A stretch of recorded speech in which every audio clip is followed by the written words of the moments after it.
नमस्कार दोस्तों, हमारे YouTube चैनल में आप सभी का फिर से स्वागत है। तो दोस्तों, आज की इस वीडियो में हम जानेंगे ग्रीन टैक्स के बारे में। आखिर ग्रीन टैक्स क्या है और किस लिए हम सभी को ग्रीन टैक्स देना पड़ता है और क्यों देना पड़ता है। तो दोस्तों, आज का ये वीडियो शुरू करने से पहले हम आप सभी को बता देना चाहते हैं कि ये वीडियो रिलेटेड है हमारे पास्ट वीडियो जो कि the true story of Yamaha RX 100। अगर आप सभी ने वो वीडियो नहीं देखा है तो डिस्क्रिप्शन और आई बटन दोनों जगह लिंक है, वहाँ पर जाके आप सब देख सकते हैं। तो चलिए दोस्तों, बिना समय गवाए आज का ये वीडियो शुरू करते हैं। मैं हूं कृष्ण रसीदार और आप सभी का स्वागत है मेरी इस नए वीडियो में। तो दोस्तों, सबसे पहले जान लेते हैं ग्रीन टैक्स क्या है और किन व्हीकल्स के लिए ग्रीन टैक्स हम सभी को पे करना पड़ता है। देखिए दोस्तों, पहले आप सभी ये जान लीजिए ग्रीन टैक्स सभी व्हीकल्स के लिए एप्लीकेबल होता है, चाहे वो मोटरसाइकिल हो, चाहे वो कार हो, चाहे वो बस हो या चाहे वो एक ट्रक ही क्यों ना हो, और चाहे आपका व्हीकल कमर्शियल हो और चाहे आपका व्हीकल प्राइवेट क्यों ना हो, इन सब के लिए ग्रीन टैक्स एप्लीकेबल है। देखिए दोस्तों, पहले आप समझ लीजिए ग्रीन टैक्स जो है ये एक तरह का एनवायरमेंटल टैक्स भी कहा जाता है। देखिए दोस्तों, हम सभी को मालूम है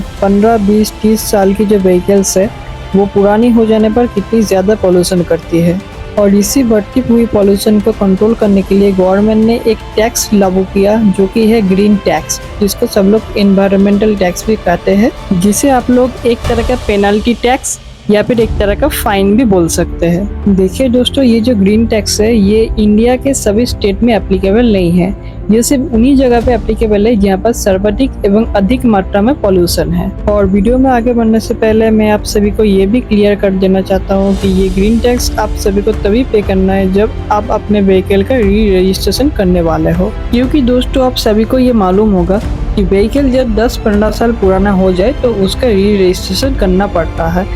और री रजिस्ट्रेशन करने के टाइम इंडिया में जहाँ पे ग्रीन टैक्स एप्लीकेबल है आपको ग्रीन टैक्स पे करना पड़ेगा, ताकि आप अपने पुराना जो 10-15 साल व्हीकल है उसको एक्सटेंड करके फिर से 5 इयर्स या फिर 10 इयर्स फिर से चला पाए। मतलब ये जो री रजिस्ट्रेशन के करने के टाइम आप जो ग्रीन टैक्स भरते हैं ये एक तरह का पेनल्टी है, ताकि आप अपना जो पुराना 10-15 साल का जो व्हीकल है वो आप 5 साल या फिर 10 साल के लिए और चला सकते हैं, मतलब एक्सटेंड करना चाहते हैं चलाने के लिए।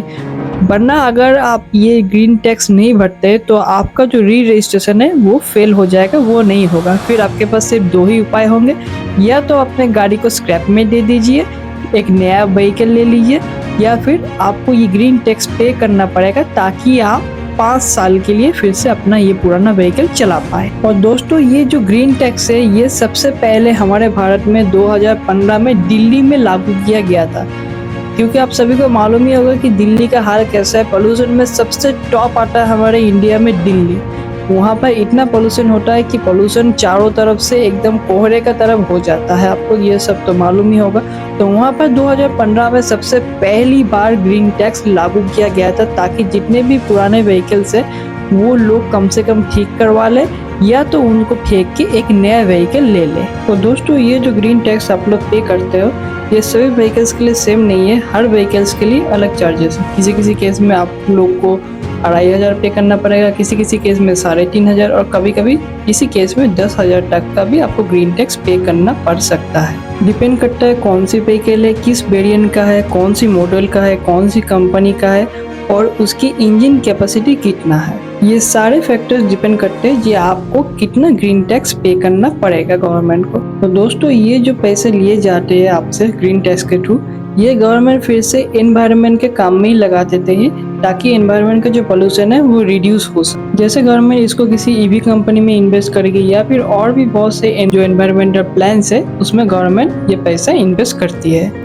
लेकिन दोस्तों, मैं आप सभी को अपना पर्सनल ओपिनियन अगर शेयर करूं तो केवल ईवीज को प्रमोट करने से हमारे एनवायरनमेंट में जो पोल्यूशन है वो कम नहीं होने वाला है। ये मेरा दोस्तों खुद का पर्सनल ओपिनियन है। तो दोस्तों, यही वो टैक्स है जिसके बारे में हमने RX 100 की हिस्ट्री वाले वीडियो में बताया था कि RX 100 आप अगर चलाएंगे तो आपको एक एक्स्ट्रा टैक्स पे करना पड़ेगा, क्योंकि RX 100 बहुत ही पुराना गाड़ी है। ना केवल RX 100, जितनी भी 15 इयर्स से ऊपर पुरानी गाड़ी है सबके लिए ग्रीन टैक्स पे करना पड़ेगा। तो दोस्तों, यही था ग्रीन टैक्स के ऊपर सारी इन्फॉर्मेशन जो हमने आप सभी को बता दिया। ये ग्रीन टैक्स जो है आप ऑनलाइन भी पेमेंट कर सकते हो, और चाहे तो जो भी परिवहन का काम करता है आपके नज़दीक में वहाँ पर भी जाके आप ऑफलाइन में ये पेमेंट कर सकते हैं। तो दोस्तों इसीलिए ही इस टैक्स को एक तरह का पेनल्टी या फिर एक तरह का फाइन भी बोलते हैं, जो गवर्नमेंट आप सभी से लेती है, जो कि एक तरह से सही भी है, क्योंकि बहुत लोग व्हीकल ले लेते हैं लेकिन उसके बाद ठीक से सर्विस नहीं कराते व्हीकल की, जिसके परिणाम अनुसार ये व्हीकल इन फ्यूचर बहुत ज्यादा पोल्यूशन करती है रोड में। तो दोस्तों ये थी सारी इन्फॉर्मेशन ग्रीन टैक्स के बारे में। अगर हमारी तरफ से दी गई वीडियो में इन्फॉर्मेशन आप सभी को अच्छी लगी है तो वीडियो को लाइक कीजिए और चैनल को सब्सक्राइब कीजिए और आपके नजदीकी लोगों के साथ इस वीडियो को शेयर कीजिए। तो चलिए दोस्तों आज का वीडियो यहीं पर ही समाप्त करते हैं। मिलते हैं आप सभी से एक और न्यू वीडियो के साथ।